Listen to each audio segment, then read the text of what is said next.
बाबू के दरवाजे पर भारतीय डाक सेवा के अंतर्गत जितने भी सेवाएं सरकार के द्वारा उपलब्ध कराई जा रही है, हम ये बहुत ही प्रशंसा की बात है कि इतने दिन जो भी भारतीय डाक में सेवाएं मिल रही थी, न जाने पब्लिक को पूर्ण जानकारी नहीं मिल रही थी, या जो भी लाभुक है भारतीय डाक से जुड़े हुए उनको कई सारी जानकारियां उपलब्ध नहीं हो पा रही थी। लेकिन डिजिटलीकरण के कारण सरकार इस डाकघर को हर घर से जोड़ने का काम कई वर्षों सदियों से करते आ रहे हैं। लेकिन आज इतनी उत्सुकता सरकार में आ गई है हमारे ग्रामीणों के लिए। अगर भारतीय डाक को नहीं जानते थे और जो जानते भी थे तो उतना दिलचस्पी नहीं रखते थे, लेकिन भारत सरकार ने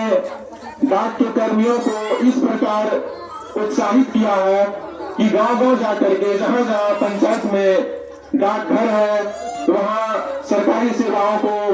अविलंब से जोड़ने का काम प्रारंभ किए हैं। नाम आज हमारे बीच सुपौल से चलकर डाक का सुपरवाइजर संतोष कुमार, साथ ही उनके साथ शैलेंद्र कुमार, साथ ही डाक बाबू सुहास कुमार, वैभव विशाल, इन सभी के माध्यम से आप लोगों के बीच जो भी जानकारी है भारतीय डाक का वह आपके पास विस्तृत रूप से दिखाएंगे और करके भी दिखाएंगे, जिनके अंतर्गत SSB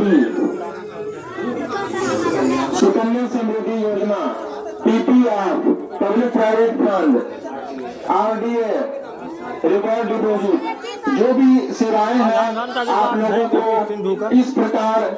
जिसको समझ में नहीं आ रहा है अभी समय दिए हैं, आप लोग यहाँ आकर के समझ सकते हैं। अगर उसमें कोई दिक्कत हो रही है तो हमारे यहाँ जो सर पधारे हैं उनसे आप विस्तृत जानकारी ले सकते हैं। ग्राम पंचायत की ओर से हम चाहेंगे कि कोई ऐसे लाभुक है जिनके यहाँ बच्चियां हैं 1 से लेकर के 5 वर्ष तक के एज में, जिनका आधार अभी नहीं बना है, उनको मुफ्त में सेवा उपलब्ध कराया जा रहा है ताकि बच्चों का आधार तुरंत 1 सप्ताह के अंदर जो है बनकर तैयार हो जाएंगे। इसमें जिसका आधार मान लीजिए नाम गलत है उनका सुधार भी किया जाएगा। भारतीय डाक में जितने भी खाताएं हैं उनमें अगर किसी तरह की दुविधाएं हैं, मैसेज नहीं आ रहा है, तो उनके लिए मोबाइल नंबर भी जोड़ने का अति शीघ्र क्रियाकलाप लागू है। आप भारतीय डाक पहुंचिए, आपका मोबाइल नंबर अविलंब जोड़ दिया जाएगा। रजिस्ट्रेशन के 3 दिन बाद आपका मोबाइल नंबर लॉगिन हो जाएगा। दूसरी बात, आधार सेवा आने से ग्रामीणों में भी उत्सुकता है कि अब घर के पास हमारे नजदीकी डाक शाखा में ये सारी सेवाएं उपलब्ध हो चुकी है। तो मैं